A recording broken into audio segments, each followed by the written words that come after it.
आज हम हल करेंगे doctor KC. Sinha book math class 10 chapter 4 exercise 4.2 का ये है प्रश्न संख्या 14 का 5वां प्रश्न है √7y² माइनस 6y माइनस 13 √7 बराबर का 0। ठीक है, इसको हल करेंगे गुणनखंड विधि द्वारा। चलिए इधर रफ कर लेते हैं, रफ के लिए इधर लिख लेते हैं। देखिए अब 7 और 13 √7 को पहले हम तोड़ लेते हैं। तो ये देखिए √7 को हम 13 √7 से जब गुना करेंगे क्या हो जाएगा। देखिए √7 को गुना हम √7 से करेंगे तो √7 गुना √7 बराबर क्या होता है 7 होता है ना। और यहाँ पे क्या है 13, तो ये कितना आ गया 91 आ गया ना। तो हम उसको इस तरह से तोड़ सकते हैं, हम तोड़ सकते हैं 7y और माइनस का 13y। 13 सतह 91 भी हो गया और 13 में से 7 गया तो 6 भी आ गया। ठीक है, तो इस तरह से इसको पहले तोड़ लेंगे। इसके बाद देखिए हम इसको इस तरह से लिख सकते हैं, समझिए ये हो गया √7y² है ना। और यहाँ पे क्या लिख लेंगे प्लस 7y और माइनस 13y और क्या दिया हुआ है माइनस 13 √7 है ना बराबर 0। इस तरह से हम इसको तोड़ लेंगे। क्लियर है। अब देखिए इसको थोड़ा सा और जो है तोड़ के लिखेंगे तो सही रहेगा। यहाँ से कॉमन लेके लिखेंगे तो थोड़ा समझने में दिक्कत है। देखिए तो हम √7y² को किस तरह से लिख सकते हैं, हम √7y² को इस तरह से लिख सकते हैं। देखिए √7 है ना गुना y कर देंगे तो √7 और y गुना y यानी y²। ठीक है, प्लस अब देखिए हम √7 हम इसको 7y को किस तरह से लिख सकते हैं। देखिए 7y को हम इस तरह से लिख सकते हैं √7 गुना √7 क्या होता है 7 होता है ना। तो इसी तरह इसको हम तोड़ लेंगे तो हम लिखेंगे √7 और √7 को गुना कर देंगे √7 और इसके साथ y है। ठीक है, तो √7 गुना √7 तो 7 और ये y है तो √7y हो गया माइनस 13y। ठीक है, और माइनस 13 √7 बराबर 0। इसको हम इस तरह से लिख लेंगे। अब आगे देखिए यहाँ से कॉमन निकाल लेते हैं। देखिए यहाँ से √7 है, ठीक ना, √7 यहाँ से है और ये है y, तो हम यहाँ से √7y निकालेंगे। तो यहाँ से हम √7 और y निकाल लिए तो यहाँ पर क्या बच गया, यहाँ पर बच गया क्या बचा y बचा हुआ है तो y अब प्लस। अब देखिए यहाँ से जब √7y निकाल लिए तो ये √7y भी इसके साथ है तो ये भी √7y निकल गया, √7 और y निकल गया तो यहाँ क्या बच गया प्लस का यानी कि √7 बच गया। ठीक है, ये √7 लिख दिए। अब यहाँ से देखिए यहाँ से क्या लेंगे माइनस, यहाँ से क्या निकालेंगे तो यहाँ से 13 कॉमन ले लेते हैं। ठीक है, 13 कॉमन लिए तो यहाँ क्या बच गया तो y बच गया। अब ये माइनस और माइनस क्या हो जाएगा प्लस। अब देखिए जब 13 निकाल लिए तो ये भी 13 बाहर निकल गया तो क्या बच गया √7 बच गया है ना बराबर 0। यहाँ तक क्लियर। चलिए आगे करेंगे। अब देखिए इसको इस तरह से लिख लेंगे हम। देखिए तो हम इसको ऐसे लिख लेंगे √7y माइनस 13 बराबर 0। इधर हो जाएगा y प्लस √7 बराबर 0। अब देखिए अब इसको हम लोग इस तरह से लिख सकते हैं तो ये हो जाएगा √7y माइनस 13 बराबर 0। तो ये हो जाएगा √7y इक्वल टू 13 हो जाएगा ये। ठीक है, क्योंकि माइनस राइट साइड में जाने के बाद प्लस हो गया इसलिए हम लिख लेंगे y बराबर 13 अब बटा में √7। अब इधर कर लेते हैं इसको। देखिए ये क्या हो जाएगा, ये जगह y प्लस √7 इक्वल टू 0 है। इसको हम इस तरह से लिख लेंगे y इक्वल टू ये प्लस इधर जाकर के माइनस का √7 हो जाएगा बराबर 0 है ना। तो y बराबर अब देखिए y बराबर क्या हो जाएगा ये माइनस का, ओहो यहाँ पे तो गड़बड़ हो जाएगा। y यहाँ पे प्लस ही रहेगा अभी, ये y प्लस, ठीक है y प्लस √7 ही रहेगा, क्यों? क्योंकि बराबर का अभी तक 0 चला गया है। अब देखिए इसको लिखेंगे, अब इसको 7 को जब हम राइट साइड भेजेंगे तो ये क्या हो जाएगा, माइनस का √7, है ना, ये आ गया। तो हम लोग इसको लिख लेंगे इस तरह से, अतः y बराबर क्या आ जाएगा, एक ये निकल कर आ गया है। उत्तर में क्या आएगा, y बराबर आ जाएगा माइनस का √7 और कोमा 13/√7। ठीक है, अगला प्रश्न लेते हैं। ये है 14 का छठा प्रश्न।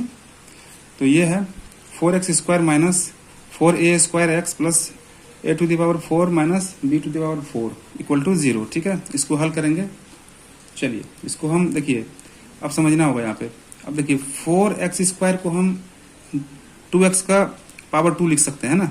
इसको हम लोग लिखेंगे 2x के पावर 2 कर दिए तो ये 4x² हो गया, 2 दूना 4, x के पावर 2 यानी कि x²। ठीक है, और इसको हम किस तरह से लिख सकते हैं, ये देखिए इसको भी तोड़ देंगे।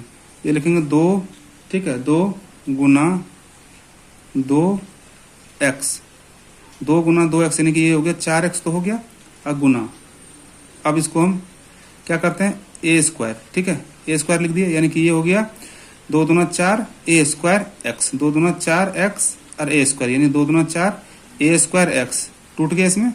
अब देखिए, अब इसको कैसे तोड़ लेंगे हम, प्लस, अब देखिए 4a को हम ऐसे लिख सकते हैं, 2 के यानी कि a के घात 2 और इस पर भी घात 2 दे देंगे, तो a के घात कितना हो गया, 2 दूना 4। ठीक है, माइनस, अब देखिए b को भी इसी तरह तोड़ लेंगे, b के घात 2 दे देंगे और ऊपर में भी घात 2 लगा देंगे।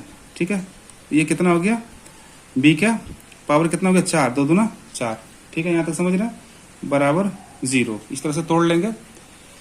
आगे इसको इस तरह से लिखेंगे। देखिए अब ये किस रूप में टूट गया, a² minus 2ab, a² minus 2ab plus b², इसमें इस रूप में ये टूट गया। तो इसको हम अब इस तरह से लिखेंगे, यानी a² यानी 2x, हम लिखेंगे 2x, और यानी ये है b²। ठीक है, तो माइनस प्लस यानी कि माइनस, अब क्या है b² क्या है, a को माने। ठीक है, ये हो जाएगा a², और इस पर पूरे पर पावर लगा देंगे। ठीक है, अब ये क्या है, देखिए अब ये है माइनस का b, ये क्या है, माइनस का b का घात 2 के पावर 2 का घात 2। ठीक है, अब इसको लिख लेंगे, ये इसको इस तरह से लिख लेंगे हम लोग। ठीक है, लिख लिए, बराबर 0। अब देखिए किस फॉर्म में आ गया, ये आ गया a² माइनस b², है ना। देखिए इसको पूरे को a², ये पूरे को b² मान लिए।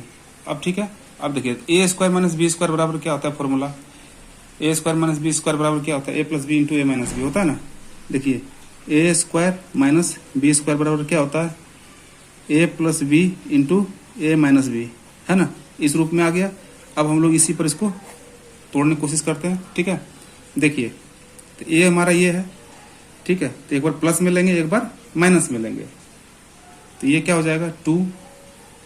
आइए तोड़ के देखते हैं इसको, ये क्या कैसे टूट जाएगा। देखिए ये हो जाएगा 2x माइनस a²। देखिए तो एक बार क्या करेंगे, प्लस में लेंगे, तो प्लस में तो प्लस b² है ना, तो b²। अच्छा एक बार माइनस में, तो इसको तोड़ के देखते हैं। ये हो जाएगा 2x माइनस यानी कि 2x a² और माइनस का ये हो जाएगा माइनस, एक बार प्लस में लिए, एक बार माइनस में b², है ना। इस तरह से इसको तोड़ लेते हैं, बराबर 0। ठीक है, अब देखिए अब इसको हम किस तरह से लिख सकते हैं। देखिए ये हो जाएगा क्या, 2x माइनस a के पावर 2 प्लस यानी a² प्लस b² बराबर 0। ठीक है, इस तरह से इसको लिख लेते हैं। चलिए इसको भी ब्रैकेट में लेते हैं तो अच्छा लगेगा।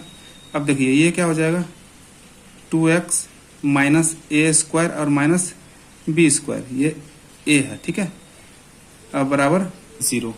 यहाँ तक क्लियर है। आगे समझते जाइएगा थोड़ा, है ना, थोड़ा लगेगा लेकिन आसानी से ये बनेगा। उसके बाद देखिए हम लोग इसको किस तरह से हल करेंगे। ये क्या हो जाएगा, ये हो जाएगा 2x माइनस ए स्क्वायर और ये प्लस बी स्क्वायर बराबर 0 लिख लेंगे। ये क्या हो जाएगा, तो हम इसको ऐसे कर सकते हैं 2x, अब ये माइनस है, इसको राइट साइड में भेज देंगे तो ये क्या हो जाएगा प्लस। अब देखिए ये हो जाएगा ए स्क्वायर और ये प्लस है तो ये क्या हो जाएगा माइनस, ठीक है, माइनस हो जाएगा बी स्क्वायर। क्लियर, इसलिए हम लोग लिख सकते हैं x बराबर ए स्क्वायर और माइनस बी स्क्वायर अब बटा में 2। यहाँ तक क्लियर है। अब इसको इसी तरह कर लेते हैं। देखिए ये क्या हो जाएगा, तो 2x माइनस ए स्क्वायर और माइनस बी स्क्वायर और बराबर का 0। फिर क्या करेंगे इसको, ओहो अच्छा कोई बात नहीं। देखिए ये क्या हो जाएगा 2x, अब देखिए हम इसको लेफ्ट साइड से जो है राइट साइड भेजते हैं, ठीक है, राइट साइड भेजेंगे तो क्या हो जाएगा, ये माइनस का है तो ये हो जाएगा प्लस का, यानी कि ए स्क्वायर और ये माइनस का तो ये हो जाएगा प्लस का बी स्क्वायर, है ना, समझ में आ रहा है। अब देखिए x बराबर यहाँ से हम निकालेंगे मान, इसलिए x बराबर निकाल लेते हैं। x बराबर क्या हो जाएगा ए स्क्वायर और प्लस बी स्क्वायर और ये बटा 2। क्लियर यहाँ तक। चलिए इसको हम लिख लेंगे, अतः ये तो आंसर आ गया है ना मेरा, लिख लेंगे अतः x बराबर क्या आ गया, तो x बराबर आ गया है ए स्क्वायर और प्लस बी स्क्वायर बटा 2 और दूसरा का आ गया ए स्क्वायर माइनस बी स्क्वायर और बटा का 2। तो इस तरह से इसको हम लोग हल करेंगे। आशा करते हैं कि आपको वीडियो पसंद आया होगा, और वीडियो पसंद आया तो प्लीज़ लाइक कीजिए और चैनल को सब्सक्राइब कीजिए, ठीक है। आगे का क्वेश्चन हम अगले वीडियो में हल करेंगे। धन्यवाद।